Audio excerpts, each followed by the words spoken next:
Hey up everybody, welcome back to the Audio Cycling YouTube channel. I'm going to be talking to you today about who I believe were the top 10 best cobbled riders of the 2021 season.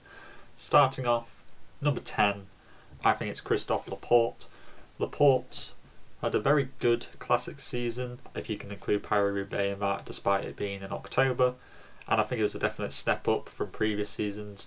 I remember a couple of years ago he did pretty good at Gent-Wevelgem, but this year Christophe Laporte came second in Dwars dos Vlaanderen and also sixth place at a very wet Paris Roubaix, where I think we'll all remember him braking with his foot, where he was just rubbing it against his back wheel. And then the Dwars dos Vlaanderen, he finished second in the bunch sprint behind Dylan van Baarle. I think that Laporte will make a great addition to the Jumbo-Visma Classics team, which has been a bit lacking in support for Wout van Aert next year, and I can't wait to see him matched up with Wout next year. I think that's going to be a really good partnership. In ninth place, I have Sonny Colbrelli, who's really here because of his performance at Paris Roubaix. He initially wasn't going to make it onto this list at all, because generally Colbrelli doesn't really do too many of the cobbled classics in the spring. He did do Gent-Wevelgem this year, but of course this Paris Roubaix performance, winning that, has really put him into the headlights of a lot of people's minds.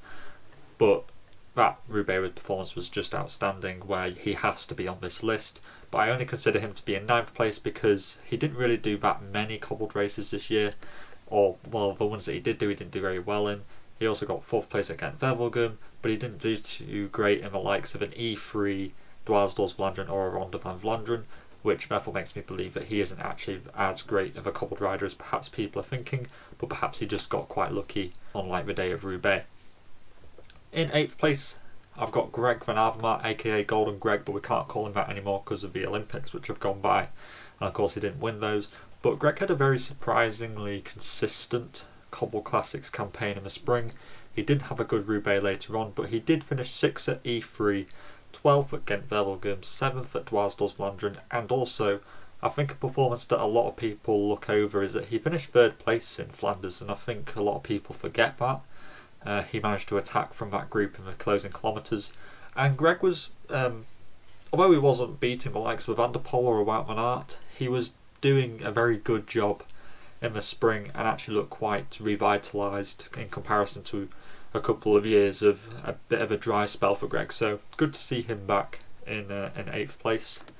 In 7th place, I have a very almost new person on my block who I honestly didn't really know about until this year, and that is Giovanni Vermeer, who has been an incredibly important right-hand man to Mathieu van der Poel and just consistently putting good results into cobbled races.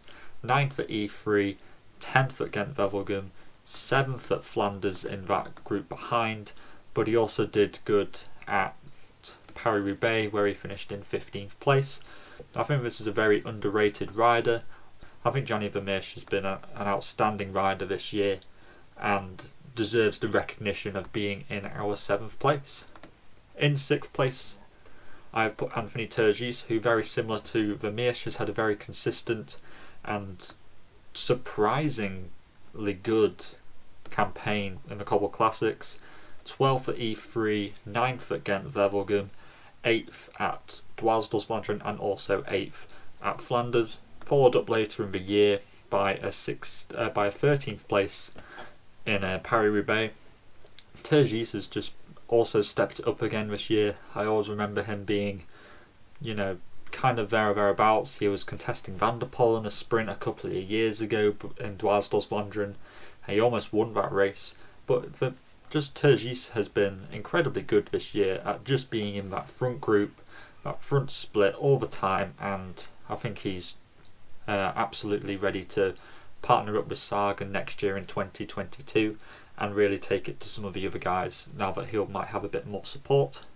In 5th place, I have Dylan van Baarle, who, again, another breakout season. Van Baarle used to be really good at Cobble Classics back in the days of Cannondale Drapac, but then since dropped off, and when he went to Ineos I kind of wrote off his chances of being a leader in cobbles, but actually I am particularly wrong in this case. The World Championships road race he came second. I know there weren't that many cobbles, but it's still kind of a cobbled race. Finished second in that race. Of course, he won Dwaalsdor's Vlaanderen. He came 8th in Gent-Wevelgem. He came 7th in E3, and also 10th place in Ronde van Vlaanderen in that sprint in the third group, I guess it would be. And I think especially that win at Dwaalsdor's Vlaanderen was a big wake-up call to me that Dylan van Baarle is definitely still a very good cobbled rider, and especially him and Pidcock next year, especially maybe alongside the likes of Ben Tullet, could be an incredibly dangerous fighting force in the 2022 season. Going into 4th place now, we have our first Deceuninck Quick-Step rider, and that is one of my favourite riders. It is Florian Seneschal, and another rider who I think a lot of people look over, but I think he deserves a lot of recognition for being just incredibly important in the Deceuninck Quick-Step lineup. The likes of an Asgreen or a Laporte are there to attack quite long, and Seneschal is the dude who sits in and really is incredibly reliable at being in that second group all the time and anchoring moves, but he rarely gets the chance to win by himself. But he did get a win this year at the Primus Classic, which was a bit of a warm-up for the World Championships, where he came 9th place, but he also had a good Classics campaign. He finished at 9th at Flanders, 9th at Dwaalsdor's Vlaanderen, 2nd at E3, and I think that he is, without a doubt, one of the better cobbled riders in the peloton, and I think not a lot of people realise this. Seneschal is incredibly important to the success of Deceuninck Quick-Step, and of course one of those victories came from our 3rd place rider, which is Caspar Asgreen, who is the 3rd best cobbled rider in the peloton in my opinion. Of course, he only really had 2 major cobbled classic successes this year, but they were both victories and they were both incredibly important races.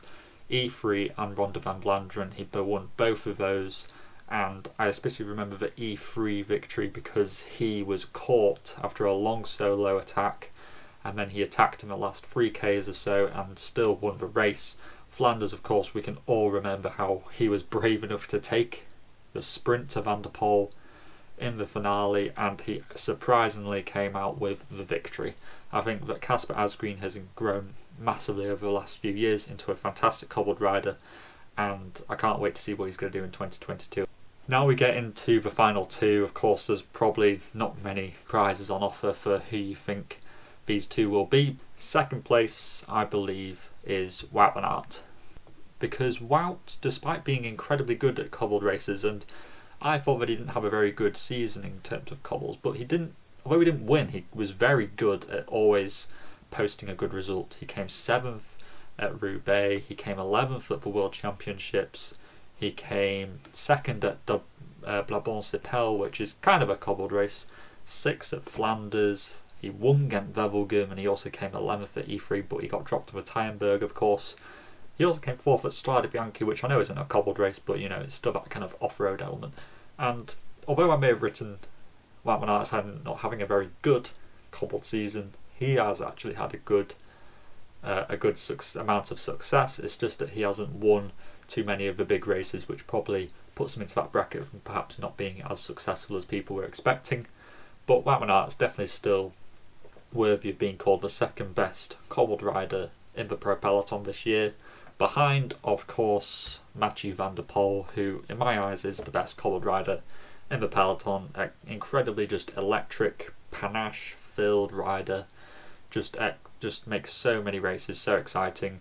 Of course, the major performances this year were 3rd at Paris Roubaix and also 2nd at Flanders. That's 2 monuments podiumed on incredibly difficult races.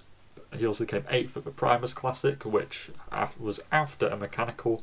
He came 8th at World Championships, 1st at the Antwerp-Port Epic. He came, of course, 2nd at Flanders, like I said, but he also came 3rd at E3, and he won Strade Bianche.